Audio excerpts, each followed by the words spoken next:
The impacts of climate change are already forcing the circumpolar region to undergo an unprecedented transition in human history. As Arctic air and sea temperatures warm at more than twice the rate of the global average, the Arctic Ocean has lost 95% of its oldest documented sea ice.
As more and more cargo ships transit from Asian markets to Western markets, there is an increase in carbon emissions and black carbon emissions that in turn results in more global warming. When heavy fuel oils are burned from ships that are transiting through the Northern Sea route, they create soot.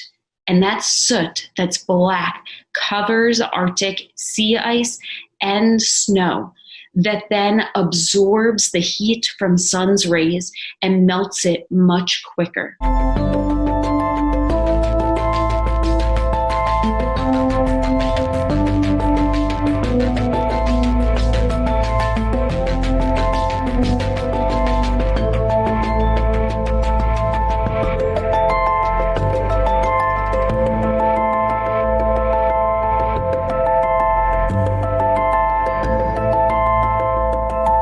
For Arctic indigenous peoples, from the Yupik and Inuit in North America to the Sami in Europe and Lapland, there are enormous consequences for an increase in shipping.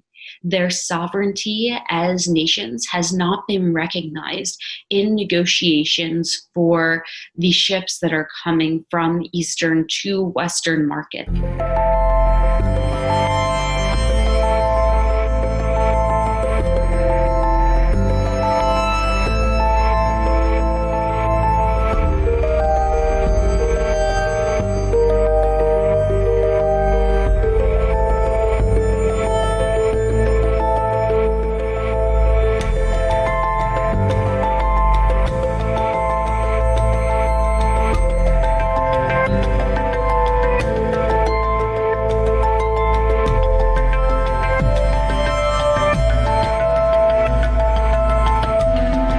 We can expect the Northern Sea route to see an increase in marine traffic, but not a skyrocketing of ships and cargo that are moving from east to west.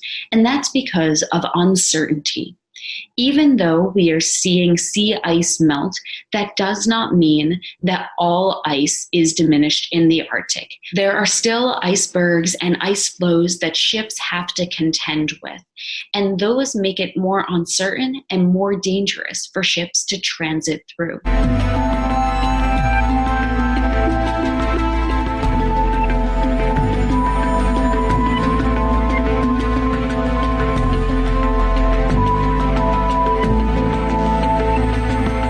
Countries around the world are interested in what's happening in the circumpolar north, because what happens in the Arctic doesn't stay in the Arctic. It impacts us all.